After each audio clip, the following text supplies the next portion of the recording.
Brought to you by TechnoSpark 20 series smartphones. I'm superhuman.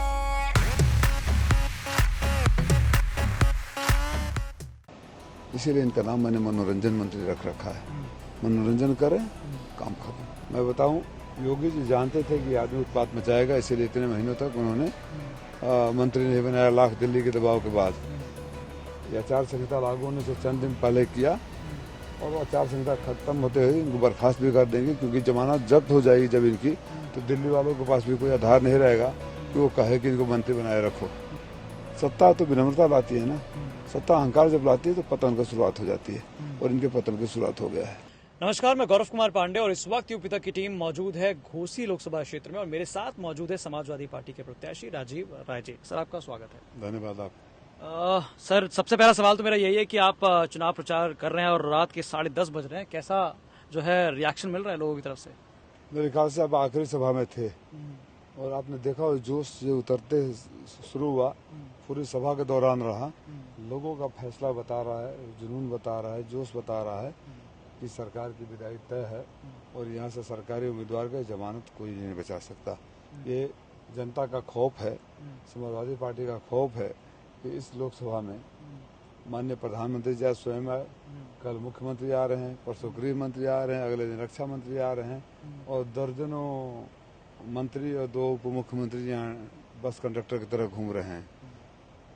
जितना लोग ये घूमेंगे उतना ही लोगों का रिएक्शन होगा। घोसी उपचुनाव का उदाहरण सामने है। माननीय प्रधानमंत्री जी को यहाँ सभा इसलिए बलिया सलेमपुर का भी करना पड़ा क्योंकि उनको पता था कि इस उम्मीदवार के नाम पर 500 लोग भी वहाँ नहीं आएंगे, तो बाकी 2 लोग सुबह के लोग उसे भीड़ से देखा। आपने बच्चों को बुलाया गया था, मेरे पास वीडियो है, कहा तो शेयर कर दूं। छोटे छोटे बच्चों को भर कर ले जाया गया था और 3 लोकसभा की रैली, 20-22 हजार की भीड़। प्रधानमंत्री जी का कद तो ही नहीं है।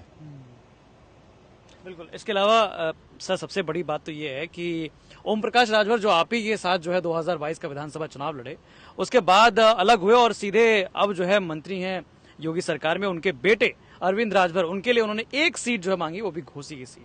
तो आपके सामने अरविंद राजभर और ओम प्रकाश राजभर के बेटे, जो कि काफी ज्यादा जो है अपने मतलब बयानों की वजह से काफी चर्चा में रहते, तो कैसा लग रहा है, मतलब ऐसे नेता सामने? बड़ा बोलापन है, बयान और हकीकत में फर्क होता है। इनके बयान आप लोगों ने हमारे यहाँ घोसी उपचुनाव में भी सुने थे। इनके बयान उस हद तक चले जाते हैं कि जिसने पैदा किया उसी के अस्तित्व पर सवाल उठा देते हैं। योगी को भीख मांगने के लिए नहीं भेज दिया, मोदी साहब को गुजरात ने भेज दिया तो अपने माँ बाप का औलाद नहीं, 23 में अखिलेश यादव को सफाई ने भेजा तो अपने माँ बाप का औलाद नहीं। तो उस हद तक आप गिर सकते हो कि जिसने पैदा किया उसी के अस्तित्व पर सवाल उठा देते हो। तो बोलने में तो कोई टैक्स लगा नहीं है, जो चाहे बोलो। इनका बयान तो ये है कि अभी कुछ दिनों पहले इन्होंने मन से कहा कि अगर कोई गाड़ी जा रही हो सकता है समाजवादियों को गाड़ी को लूट लेना, 10 लाख रुपया हो तो 9 लाख रुपये पॉकेट में रख लेना, 1 लाख रुपया दरोगा को दे देना। ये संविधान का शपथ लेकर कैबिनेट मिनिस्टर बोल रहा है। वो माननीय योगी जी अभी तक बर्खास्त क्यों नहीं किए? पुलिस वहीं थी, पुलिस ने कार्रवाई क्यों नहीं की? आप पत्रकार हैं यूपी तक के, आपका चेहरा जाना मना है। गाड़ी से उतरिए, खड़ा होकर यहाँ बोलिए कि दूसरी गाड़ी जा रही है, उसको लूट लो और कुछ घूस पुलिस वालों को दे देना, पुलिस आपको बैठा देगी थाने में। तो जो आदमी खुलेआम छिनैती डकैती के लिए प्रेरित करता हो, उस आदमी को लोग कितना गंभीरता से लेंगे। 6 दिन पहले 6 पत्रकारों को, यूट्यूबर्स को इन्होंने पकड़ के पिटवा दिया, मोबाइल छीन लिए, क्योंकि हम क्यों रिकॉर्ड कर रहे थे। वो बोले कि रिकॉर्ड करके समाजवादी पार्टी वालों को देते हैं। भैया, आपको मैं इंटरव्यू दे रहा हूँ, इसमें एक मेरा विश्वास है कि जो बातें मैं वहाँ सभा में कर रहा था आपके माध्यम से हजारों लाखों तक पहुँचेगी। आप माध्यम हो ना, कौन सी मैं ऐसी गंदी बात करने वाला हूँ कि आप रिकॉर्ड कर लोगे तो डर? इतना डरे तो बोलते ही क्यों हो? उसके बाद एक पद्मेश तिवारी नाम के बहुत संभ्रांत परिवार से हैं, शिक्षाविद हैं, स्कूल कॉलेज चलते हैं। ये इनके बेटे बिना प्रोटोकॉल के जाम लगाए हुए थे, प्रोटोकॉल लिए हुए, जो कि इंटाइटल नहीं है। गाड़ी बगल में खड़ी हो गई तो अपने बाउंसर से उसको पिटवा दिया। तो ये क्रांतिकारी धरती है, कल्पनाथ राय जी की धरती है, इसे बर्दाश्त नहीं करेगी और ये अहंकार बहुत दिन तक नहीं रहता है। मैं बताऊं, योगी जी जानते थे कि आदमी उत्पात मचाएगा, इसीलिए इतने महीनों तक उन्होंने मंत्री नहीं बनाया। लाख दिल्ली के दबाव के बाद ये आचार संहिता लागू होने से चंद दिन पहले किया और वो आचार संहिता खत्म होते हुए इनको बर्खास्त भी कर देंगे, क्योंकि जमानत जब्त हो जाएगी जब इनकी, तो दिल्ली वालों के पास भी कोई आधार नहीं रहेगा कि वो कहे कि इनको मंत्री बनाए रखो। अच्छा, ऐसा क्यों हुआ कि एकदम चुनाव के पहले जो है इनको मंत्रिमंडल में जगह दी गई? देखिए, जोगी जी उन अपशब्दों को कैसे सुन सकते हैं, भूल सकते हैं? आप बताओ, ऊपर के जो हमारे दो गुजरात से सर्वोच्च नेता हैं देश के इस समय, वो अपने हित के लिए समझौता कर ले, लेकिन वो का भारतीय जनता पार्टी का कार्यकर्ता क्यों समझौता करे जिसकी माँ बहन की गालियां दी गई थी? कार्यकर्ता इंसान भावनाओं से जुड़ा होता है। जब ईवीएम मशीन पर बटन दबाने जाएगा तो बटन दबाने से पहले उसकी माँ का चेहरा याद आएगा, उस बहन का चेहरा याद आएगा, जूते मारने की बात याद आएगी और उसकी उंगली कांपने लगेगी, वो बटन नहीं दबाएगा। इसके समझने के लिए हाई रॉकेट साइंस की कोई जरूरत नहीं है।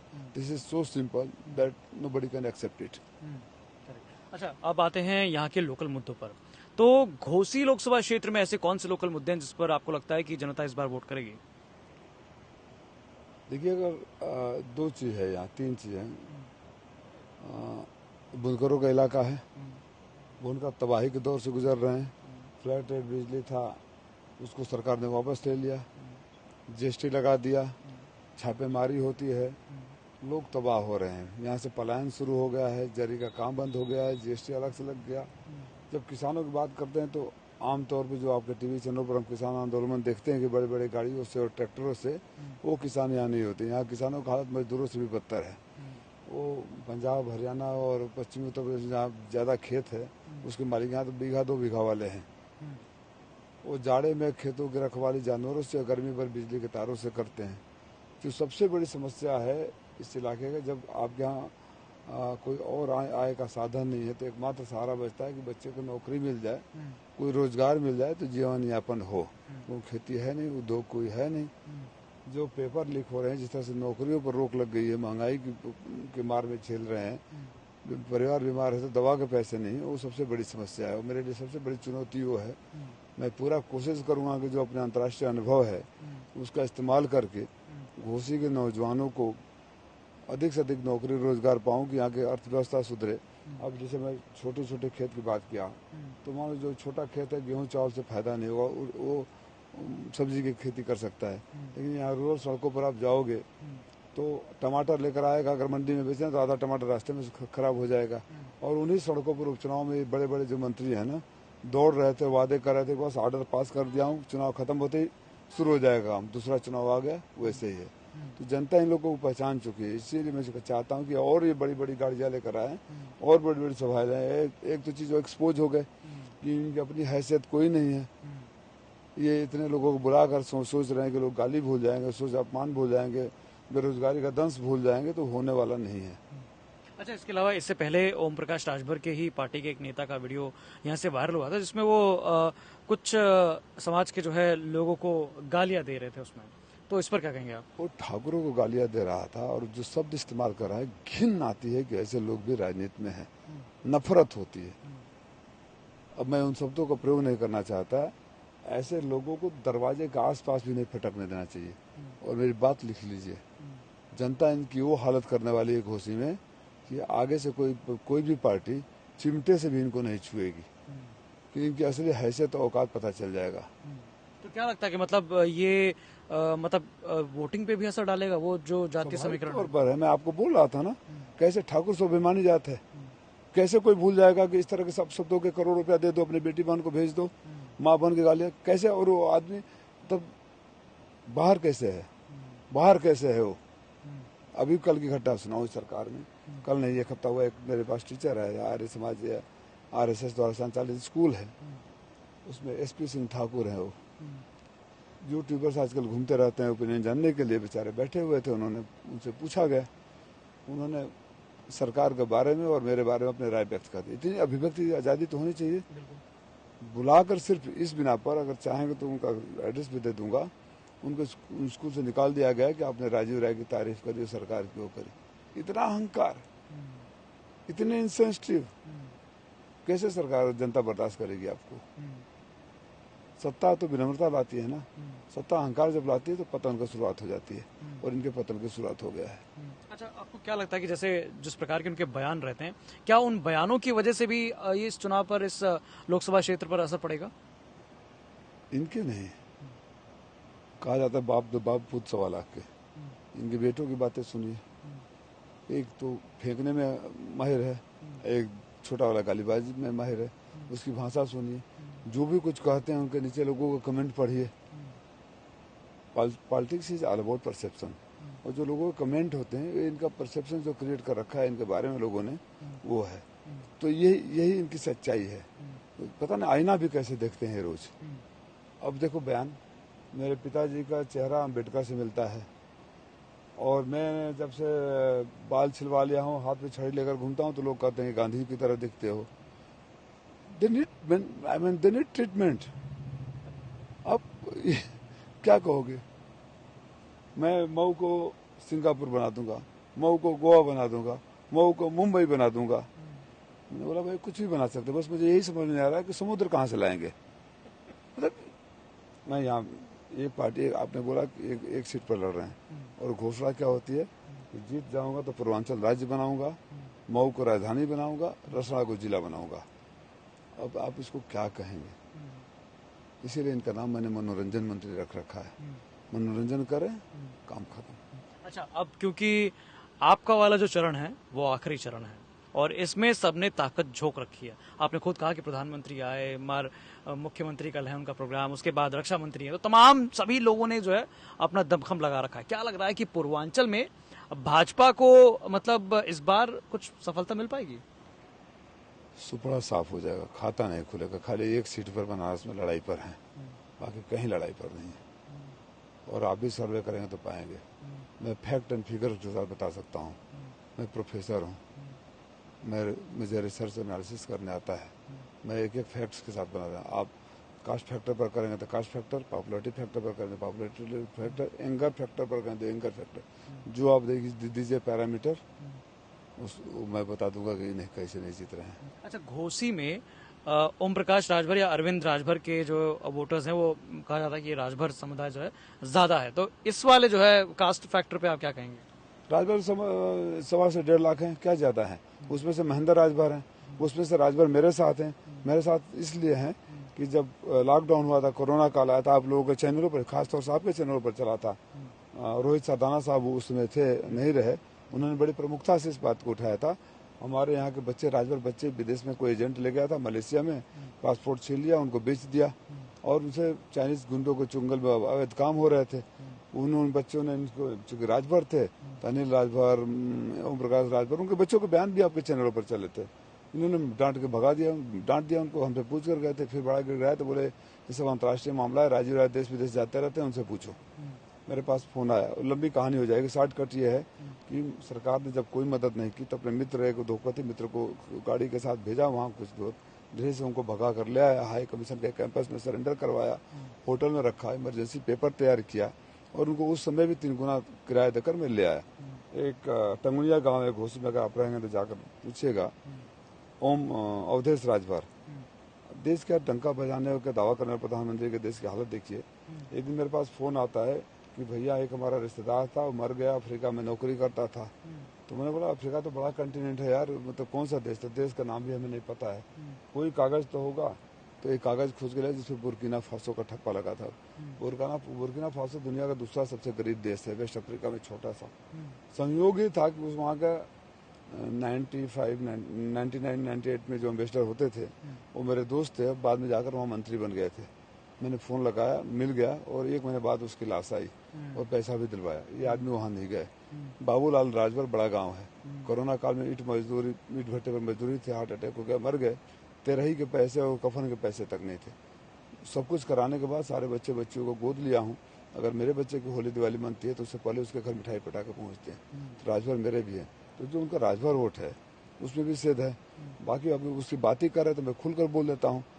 विधानसभा के चुनाव में इनको मात्र भारतीय जनता पार्टी को, समाजवादी पार्टी को 4,88,000 मिले थे, इनको 3,43,000 मिले थे, बसपा को 2,95,000 मिले थे। 8 नंबर्स हंड्रेड्स में होंगे कुछ।